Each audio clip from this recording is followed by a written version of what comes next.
Hello everyone, welcome to RS Intellect Insight। हमारा जो topic है आज का वो directive principle of state policy है, यानी कि DPSP। हिंदी में राज्य की नीति निर्देशक सिद्धांत के नाम से जाना जाता है। राज्य के नीति निर्देशक सिद्धांत ये होता क्या है? तो राज्य के नीति निर्देशक सिद्धांत की अगर हम बात करें तो वो जब भारत स्वतंत्र हुआ तो उस टाइम पे सभी नागरिकों में समानता लाने और सबका कल्याण करने के लिए उन्हें अनेक अधिकार दिए गए थे, लेकिन अधिकारों के अलावा बहुत से नियमों की ज़रूरत थी। राज्य के नीति निर्देशक तत्वों के तहत ऐसे ही नीतिगत निर्देश सरकारों को दिए गए जिनका न्यायालय में चुनौती नहीं दी जा सकती, परंतु इन्हें लागू करने के लिए सरकारों को आग्रह किया जा सकता था। उन्हें कह सकते थे कि हाँ, आपका मन, आप इसको लागू करो या ना करो।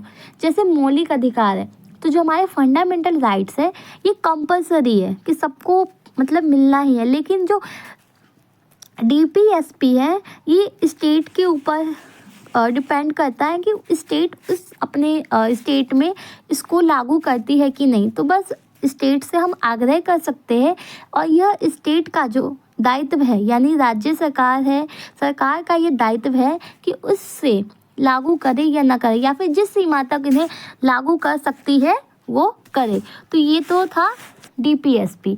अगर हम बात करें इसी के जो मेन पॉइंट थे, इसमें पहला ये था कि वे लक्ष्य और उद्देश्य जो एक समाज के रूप में हमें स्वीकार करना चाहिए।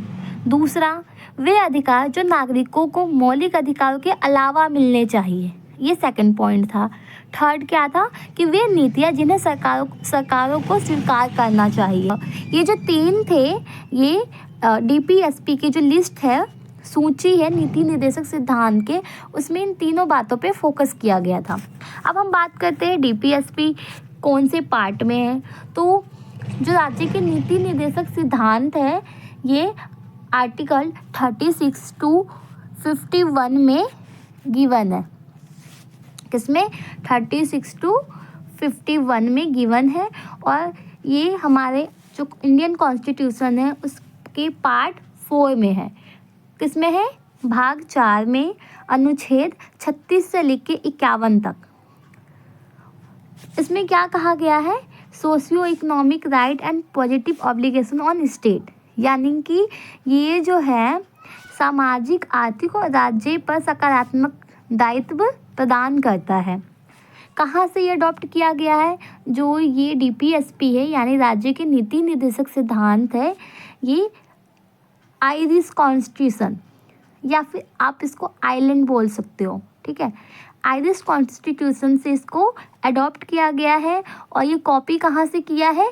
स्पेनिश कॉन्स्टिट्यूशन से इसको कॉपी किया गया है।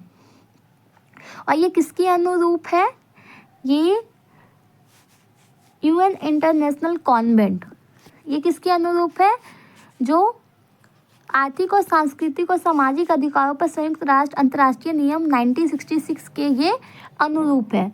अगर हम बात करें DPSP की, यानी कि राज्य के नीति निर्देशक तत्व की, तो इसका जो नेचर है सोशलिस्टिक है, गांधीयन है एंड लिबरल है।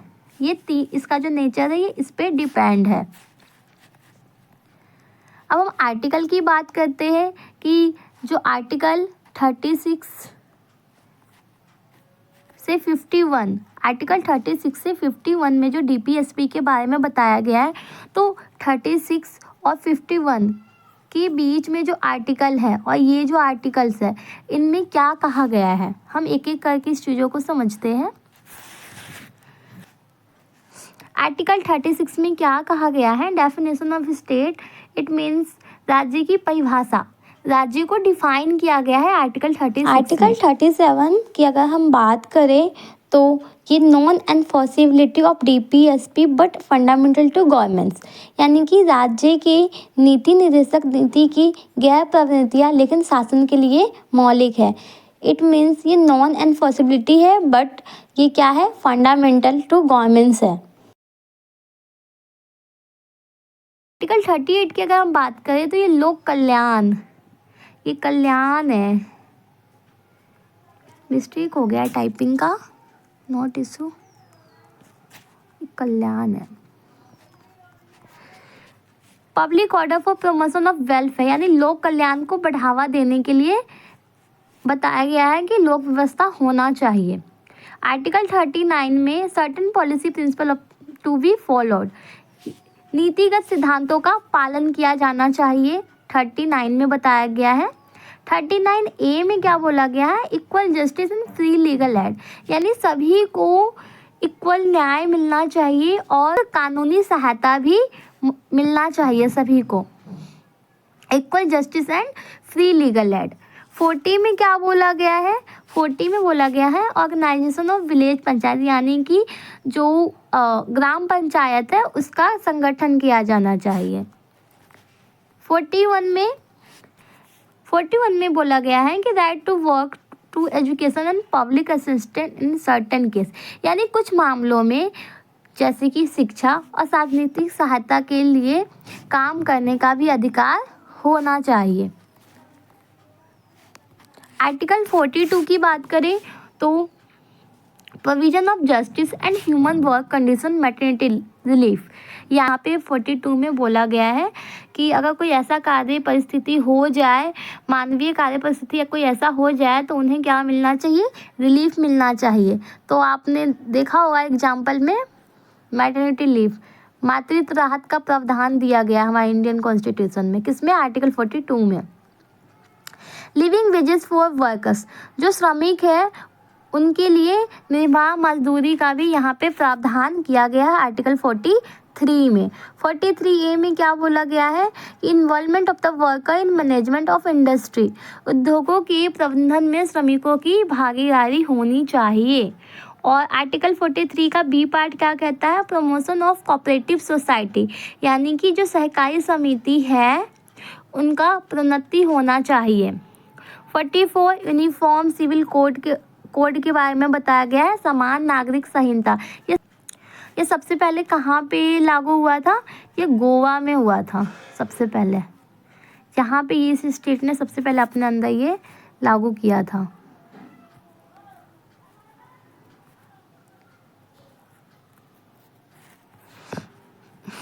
आर्टिकल 45 की अगर हम बात करें तो 45 में क्या बोला गया, promotion of early childhood care and education below 6, यानी कि 6 वर्ष से कम एज के जो बाल्यावस्था का देखभाल और शिक्षा का प्रावधान दिया गया, यानी जो 6 वर्ष से कम के बच्चे हैं उन्हें एजुकेशन और उनकी जो केयर है वो सारी उन्हें मिलना चाहिए।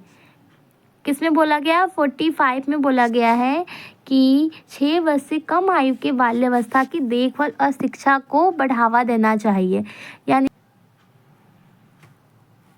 आर्टिकल 46 आर्टिकल क्या कहता है, promotion of education and economic interest of ST weaker section, ST/SC है, यानी कि अनुसूचित जाति अनुसूचित जनजाति, जो कमज़ोर वर्ग है उनको शिक्षा और आर्थिक हितों को बढ़ावा देना चाहिए, यानी इन्हें शिक्षा का भी प्रॉपर तरीके से अधिकार देना चाहिए और आर्थिक रूप से ये वीक होते हैं तो इन्हें इनकी हेल्प करना चाहिए, इनको बढ़ावा देना चाहिए। 47 में क्या बोला गया है, promotion of nutritional standard living stand and public prohibit the consumption of drink and drugs, या आर्टिकल 47 है, ये क्या कहता है कि जो हमारे स्वास्थ्य के लिए जो सही चीज़ है उसको हम बढ़ावा देंगे और जो ड्रिंक्स है जो ड्रग्स है इस पे हम प्रतिबंध लगाएंगे। तो ये आर्टिकल 47 में जो ड्रिंक्स एंड ड्रग्स है इसको पाबंदी करने की बात की गई है। आर्टिकल 48 में क्या कहा गया है, organisation of ages and animal husbandry prohibit the slaughter of cows, it means जो पशुधन है, पशुधन की आयु को लंबी रखना है, पशुपालन को बढ़ावा देना है और जो गायों की हत्या होती है उस पर क्या करना है, रोक लगाना है। तो ये आर्टिकल 48 में कहा गया है। आर्टिकल 48A क्या कहता है, protection and improvement of environment and safeguarding wildlife and forest.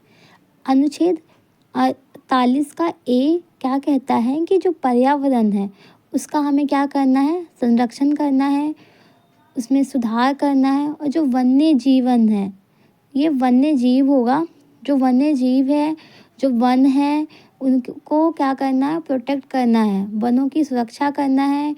जो वन्य जीव है उनको भी हमें प्रोटेक्ट करना है। तो ये आर्टिकल 48A कहता है। 49 में क्या बोला गया है, protection of moment place and object of national importance, यानी कि जो राष्ट्रीय महत्व के आंदोलन है, जो स्थान है, जो वस्तु है, इनको क्या करना है, प्रोटेक्ट करना है। जो हमारे नेशनल लेवल पे जो हमारी चीज़ें है, जो प्लेसेस है, जो ऑब्जेक्ट्स है, इनको क्या करेंगे, हम प्रोटेक्ट करेंगे, इन्हें हम किसी भी तरीके से हार्म नहीं पहुंचाएंगे। तो ये आर्टिकल 49 में बताया गया है। आर्टिकल 50 में क्या बोला गया है, separation of judiciary and executive, जो दोनों ही अलग है, इन दोनों का सेपरेशन किया गया है, ये एक नहीं है, दोनों अलग अलग है। Promotion of international peace and security, 51 की अगर हम बात करें तो 51 में क्या बोला गया है, promotion of international peace and security, यानी अंतर्राष्ट्रीय स्तर पे हमें शांति और सुरक्षा को भी बढ़ावा देना है, यानी लड़ाई झगड़े युद्ध वाली स्थिति नहीं रखना है, हमें क्या करना है, पीस एंड सिक्योरिटी वाले कंडीशंस फॉलो करना है। तो ये जो थे, ये तो हमारे आर्टिकल थे 36 to 51 में क्या क्या बातें बताई गई है, और ये DPSP की ही है, क्योंकि DPSP जो आर्टिकल है 36 to 51 में ही बताया गया है। तो ये DPSP के अंदर ये सारे आर्टिकल आ जाते हैं।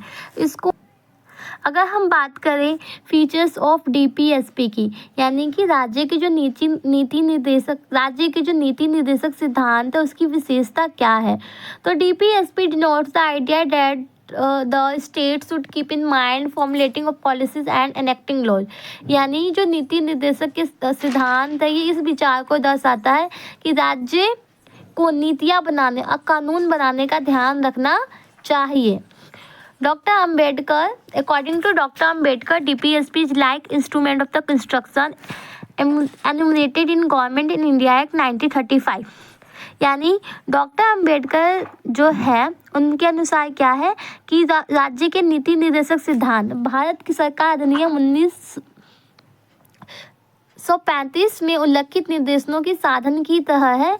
Concept of welfare state not a police state, कल्याणकारी राज्य की अवधारणा पुलिस राज्य की नहीं, यानी कि इसमें ये बताया गया है कि जो स्टेट है उसमें कल्याणकारी की होने चाहिए, यानी सबका विकास होना चाहिए, सबकी भलाई होना चाहिए, किसी एक पर्टिकुलर का नहीं होना चाहिए। कोई जो राज्य है वो पुलिस की नहीं है, बल्कि किसकी अवधारणा पर चलना चाहिए, कल्याणकारी की अवधारणा पे चलना चाहिए। नॉन जस्टिसिएबल इन नेचर, ये जो है ये कैसा है, प्राकृतिक में न्यायिक है, और these rights are socio economic in nature, non enforceable unlike fundamental right which are enforce with the immediate effect. ये जो है DPSP है, ये गैर परिवर्तनीय है और मौलिक अधिकारों के विपरीत ये तत्काल प्रभाव में लागू हो जाते हैं, जल्दी हो जाते हैं। These directive are non justiciable in the court of law, और ये निर्देश कानून की अदालत में गैर न्याय संगत है। इसका मतलब ये हुआ कि जैसे मैंने अभी बताया था कि मौलिक अधिकारों के उल्लंघन होने पर आप कोर्ट में जा सकते हो न्याय मांगने के लिए, लेकिन इसका उल्लंघन होने पर आप कोर्ट में नहीं जा सकते हो, यानी कि गैर न्याय संगत है। हम कोर्ट में इसको लागू करने के लिए अपना अपील नहीं कर सकते। They are fundamental in governments of on country, वे दिन देश के शासन में मौलिक है। It's all be duty of state to national apply this principle while forming national policies, राष्ट्रीय नीतियों का निर्माण करते समय इन सिद्धांतों को लागू करने के लिए राज्यों का राष्ट्रीय कर्तव्य होगा। They were not made enforceable due to 2 reason, इसी के अंडर ये भी आ जाता है कि दो कारणों से परिवर्तनीय नहीं बनाया जा सकता है। क्यों, कौन से दो कारण हैं? एक तो है नॉन कंडक्टिव इन्वायरमेंट यानी गैर प्रवाहकीय वातावरण, और दूसरा क्या है? लैक ऑफ रिसोर्सेज यानी संसाधनों की कमी। तो making DPSP enforceable would be have create constitutional crisis, only legislation can give effect to the DPSP. यानी राज्य के जो नीति निर्देशक सिद्धांत है इसको लागू करने योग्य बनाने संवैधानिक संकट पैदा हो जाता है। तो केवल विधान ही राज्य के नीति निर्देशक सिद्धांत को प्रभावित बना सकता है। ठीक, जैसे कि जो लेजिस्लेशन है वही इस चीज़ को प्रभावी बना सकता है, और राज्य के जो नीति निर्देशक सिद्धांत है उसको लागू करने से क्या होता है, कभी कभी ना कॉन्स्टिट्यूशनल क्राइसिस आ जाते हैं जिस वजह से ये लागू नहीं होता। तो ये कारण है।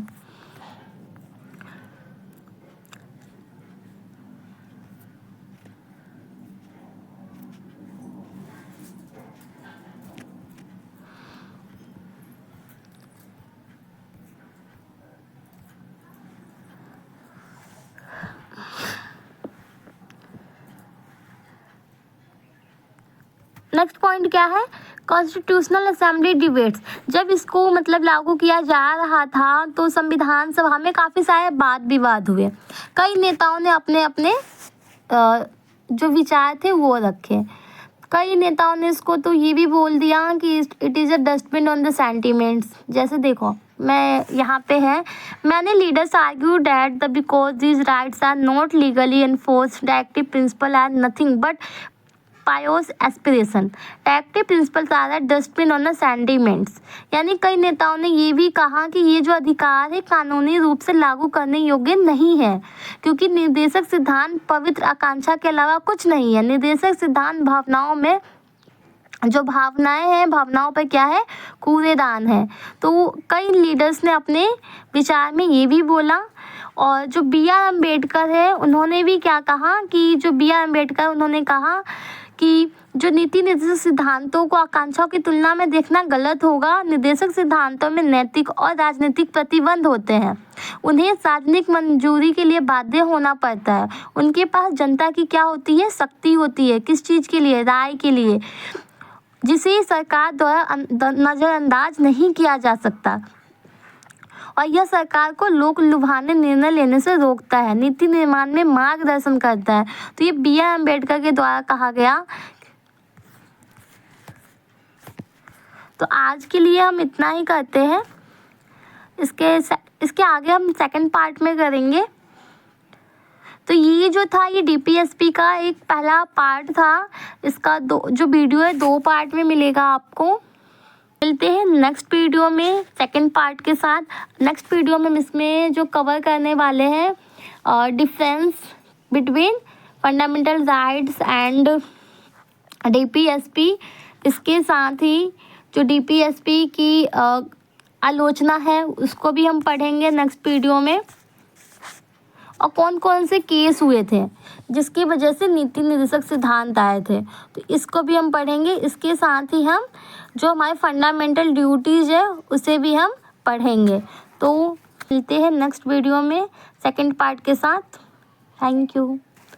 अगर आपने इससे पहले वाली वीडियो नहीं देखी होगी तो आप डिस्क्रिप्शन में लिंक दिया हुआ है, जाके आप देख सकते हो। इंटरनेशनल रिलेशन का टॉपिक है, काफ़ी इम्पोर्टेंट है। तो लिंक गिवन है, डिस्क्रिप्शन में लिंक गिवन है, आप वहां से विजिट करके देख सकते हो। अगर आप हमारे चैनल पे न्यू हो तो चैनल को सब्सक्राइब कर देना, बेल आइकन को प्रेस कर देना और अपने दोस्तों के साथ शेयर करना। Thank you.